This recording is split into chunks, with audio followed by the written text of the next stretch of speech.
Thank you. Thank you so much for hanging in here with the gorgeous weather. I know it's nice outside. I really appreciate you coming back from the break. I was really picturing like essentially an empty room and everyone outside having a beer. So thank you very much. I'm really excited to be here and show you a new talk. You're the first ones to see it and probably the only ones to see it in a 20-minute format at least. Like 20 minutes is a really awkward time slot is what I've discovered. And by awkward, I mean like excruciatingly difficult. I've never done a 20-minute talk before. And because this is new, I didn't have like a 35-minute one that I'm cutting down, right? This is a 20-minute talk from scratch. And I was looking through some of my older talks, and I realized that no matter how long they were, it took me about 20 minutes to get to the point where I said the first thing that I wanted people to remember. So what that told me, and what my experience writing this talk has borne out, is that in 20 minutes I can really only say one thing. So when I was writing this talk, I had to decide, of all the points I want to make, and I feel like I could talk about this for several hours probably, which one's the most important? I think it remains to be seen whether I picked the right one. We will find out. I am the chief consultant at DevMind Software. I'm based in San Francisco, which you may have heard. Tech industry is killing the soul of the city. And of course, I'm part of the problem because I'm the one looking up there and being like, fewer hipsters. I do a lot of pair programming, and I help people figure out how to refactor large code bases. I was probably the only person who raised my hand non-ironically when Keith Pitty asked who liked legacy code yesterday. I actually really love working with code bases that have been around for a while because you can see all the scars and all the battles that have been fought and won. It's like a tapestry with hidden stories woven into it, the Git log. I have some side projects. They're all nonprofits, which I think is a totally legit way to spend side project time. One of the directors of Ruby Central, which means I help run RubyConf and RailsConf. I'm the program director for RailsConf this year. CFP is open for another 28 hours, so not too late to get your talk in. Atlanta is really nice in April. In addition to Ruby Central, I founded and I'm on the board of RailsBridge. We're working to get more underrepresented groups into the community. I also do Bridge Foundry stuff. It's pretty cool. We now have Closure Bridge and Mobile Bridge, which is really neat. And despite all the slides I've shown you so far, this is not a talk about farming. It's a talk about service-oriented architecture. Are you scared? Because we've had so many of those already. In fact, you may have noticed, Rachel did a great talk about service-oriented architecture before lunch. And you may also have noticed that she and I have many of the same side projects, and that we both live in San Francisco. So it's not like we don't talk. But it was not until I got here yesterday that it occurred to me to ask her what she was going to talk about. And I had a moment of panic where I thought we were going to do the same talk. And since I'm the one after lunch, that I would have been the loser in that situation. But actually, Rachel set me up pretty good. We're pretty complementary, because this is also a talk about object-oriented design. These are two bits of jargon, I think, that can be pretty intimidating. And many people have very different ideas about what these things are. So I'm going to give you my definition for each one, and then we can explore why it is that they're interesting together. Let's start with service-oriented architecture. SOA is quite trendy at the moment, as I'm sure you can tell from all the talks that we've had that have touched on it. I have a friend who's trying to raise money for her startup right now, so she's got this pitch deck that she takes, and she got a meeting with one of the big-name VCs down on Sand Hill Road, and then she was about 3 minutes into the meeting, and she had just gotten to the slide about monetization when he interrupted her in the middle of the sentence and said, "Are you going to do SOA?" And she was like, And she said it in a very nice and roundabout way because she's good at talking to VCs, and that's why she does this kind of thing. But she basically said, "Are you fucking kidding me?" So SOA is one of those things that people think they know what it means. Even non-technical people, it's like the cloud, right? It's kind of a term that doesn't mean anything anymore. What it actually is, and I'm going to tell you exactly how I think about it. Everyone starts with one Rails app and one repository, right? And first that app does everything. It accesses the database, manages the tables, it routes requests, it renders views, it talks to third-party services, it runs the background jobs, maybe it takes a few API calls. And for the vast majority of Rails apps, this pattern is totally fine. But then there's the ones that are successful. SOA is always prompted by growth, either growth in traffic that requires one component of your app to be scaled differently from the others, or growth in team size that makes it awkward for you all to work on the same code base. And often these happen at the same time. So SOA, as is most commonly practiced, involves identifying separate responsibilities and separable responsibilities in your code base and then isolating them in their own code bases with their own deployment setups, and ending up with an app that does fewer things than it did before. And now remember, this is all driven by growth. So when you start moving towards a service-oriented architecture, you're separating responsibilities in your code bases not because of some kind of moral imperative, not because your VC told you to, but because you're actually feeling the pain that service-oriented architecture is meant to address. So that's SOA. Let's talk about object-oriented design. Object-oriented design is often abbreviated as OOD. It's a much older idea than service-oriented architecture, at least among our generation of programmers. And I think as a result, it's perceived by some people as very academic and not super useful in the everyday creation of software. And there are some very academic definitions of OOD floating around out there, but at its core, it's really a very simple idea. Object-oriented design is how you decide where to put code when you need to write it. That's really it. Does it go in a class you already have, or a new class? A method you already have, or a new method? But people think about object-oriented design as academic largely because they picture it happening like this. You have an app you want to build, so you decide kind of upfront what all the names of the classes are that you want, and then you decide how they all talk to each other. And then the rest of it is just sort of filling in the details, right? You fill in all the methods that you think you need, and you're working towards this grand plan that you have in your head, and then at some point, when the code looks like the design that you originally designed, you get a gold star and you're done. But that's not what object-oriented design is, because this never happens. People think it should, but it never does. They think it should, largely because of this. You may have heard this before, SOLID. It's an acronym that puts together 5 principles of object-oriented design. And if you thought the phrase object-oriented design was jargon, just wait till you see these guys. First, we have the single responsibility principle, which means, we talked about this actually quite a bit in these talks, is that each class has a single reason to change. Then we have the open-closed principle. I'm not going to, it's hard to explain. List-cost substitution principle. Yeah, okay. Interface segregation principle, dependency inversion principle. These are great. They're very useful to know. I recommend you look at the Wikipedia page for these at some point. However, in my opinion, they have very limited utility. The SOLID principles describe what your code should look like when it's done, but they give you no guidance at all on how to get it there. And so in the absence of that kind of guidance, many people assume that object-oriented design means coming up with a design, a priori, that fits all of these principles. But what object-oriented design actually looks like in the wild is quite different, right? At the beginning, you've got some rough ideas of concepts you want to model, so you make a few classes, you fill in some stuff, and at some point you notice that the contract model is getting a little large. It's hard to work with, it's doing too many things, has too many responsibilities. So you take a look at what's inside it, you separate one of the responsibilities into its own class, and again, not because it's some kind of moral imperative, and not because Uncle Bob told you to, but because you're actually feeling the pain that object-oriented design is supposed to address. The design of your application is those dozens of decisions that you make every day, from the small scale to the large scale, about where code goes. Your design is an emergent property of those decisions.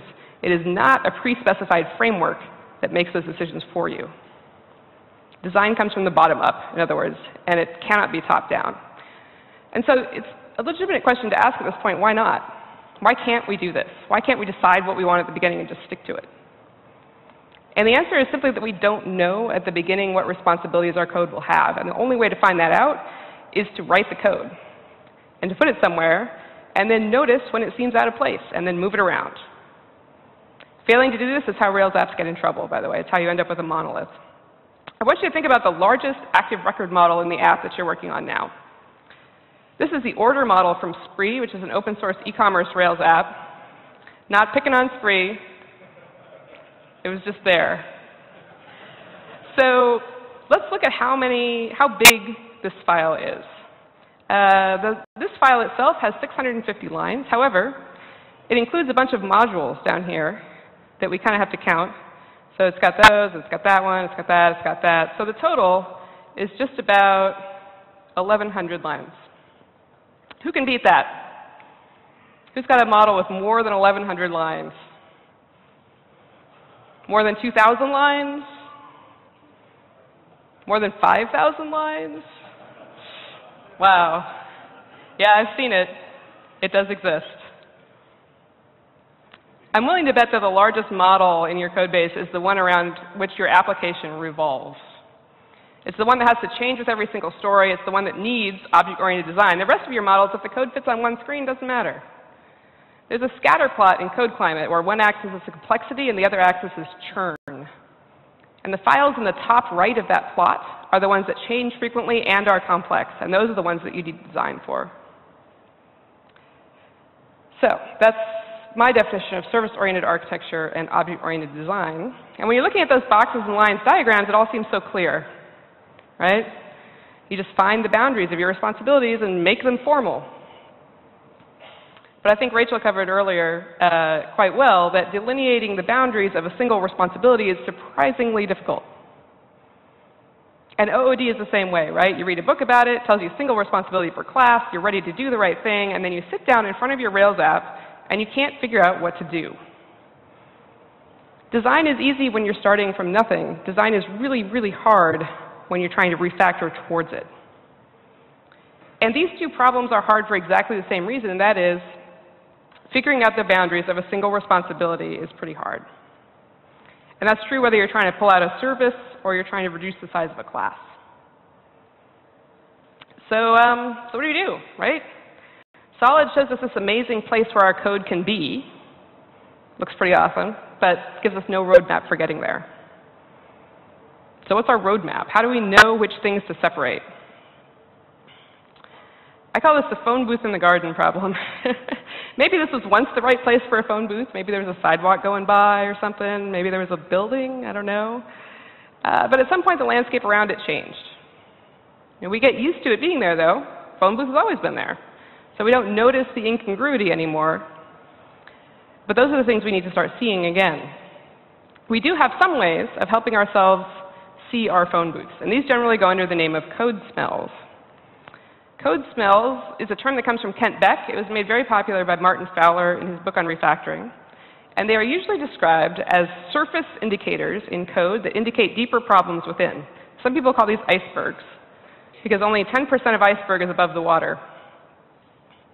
And now I will just show you, for scale, that's a lighthouse up there in the corner. This is a really big iceberg, and if that's 10% of it, yeah, there's a lot of ice under the water. And so for me, though, code smells have a different, slightly more specific purpose. And for me, a code smell is a sign that I'm mixing responsibilities. They are the clues that tell me what objects I need to make and where I need to put my seams. They point out the phone booth in the garden. Let's look at a concrete example. Duplicated code is the one that we are probably the most attuned to. It's the one that we're most used to seeing and cleaning up. So let's say you have two active record models with these methods. They're both generating some kind of user-readable ID with slightly different algorithms. They got a different prefix and slightly different set of things that they can use. But it's pretty hard to see where the differences are in this algorithm. So fortunately, each code smell has an associated refactoring that will fix it. So when you have duplicated ideas, what that's telling you is that there's another class trying to get out. The refactoring that fixes this is called extract class. And so you can write a class that encapsulates the idea that is duplicated, right? And then you use that in the places that you were using the other thing before. And now it's easier to see where the differences are in the algorithm. And you've made a little class that is much easier to test than these number generator ones were before. And I should point out that we've actually talked quite a bit over the course of this conference about dry, don't repeat yourself. And many people have said that it's the duplicated ideas that are important and not the duplicated syntax. It's often, though, very difficult to tell the difference. So the way that I think about it is that if I can make the duplicated logic into a new class, then I should do it. Otherwise, I shouldn't. And so if you can't dry it out with a new class, you leave it in. Because a new class tells you that if you can make it into a new class, that tells you it's the same concept that you can reuse. So we have this idea of code smells. There's lots of other ones that it's worth your time to get familiar with and locate examples in your own code. Most of them have fantastic names. For example, the official name of duplicated ideas is actually shotgun surgery, which describes a symptom of having to operate in multiple places at once in a code base to make one logical change. Then we've got inappropriate intimacy, when one class knows way too much about the internal workings of another class. The fix for that is to move the logic around between classes. A data clump is when you're always passing 2 or more parameters together, and the refactoring that fixes that is to turn those 2 things into a class. And a complex conditional, one of the only ones that sounds exactly like what it is. Anytime you have to use else if, ask yourself if you really need it. So these are the guides that we use to help us see opportunities in our code to improve the object boundaries. They guide us towards solid code. They help us make decisions about where to put class boundaries. So the question is, can they also help us make decisions about where to put service boundaries? And I think they can. But they do take different forms in the SOA world. And the first one that I've identified is shared data. This can manifest itself in a number of different ways. The most obvious is sharing a database. 2 services are not independent if they have to share a database. And you can't get around this by having separate databases that synchronize. It's a nice trick, but it's not going to work. The problem is just that this is a smell that tells you that your services are not quite independent. They're not logically independent. Next one is shared business logic. If you've ever been tempted to make a gem that has your models in it, for instance, your services are not independent enough. Lockstep deploy, 2 services that must always be deployed together. That's a terrible thing. Now, that can be caused by shared data or shared business logic. There's also other ways to get that to happen. And this is a good time to point out that just like code smells, service smells are not clear-cut. They do not exist in isolation. They may be hard to identify sometimes, but just having a name to put on them sometimes does a surprising amount of good.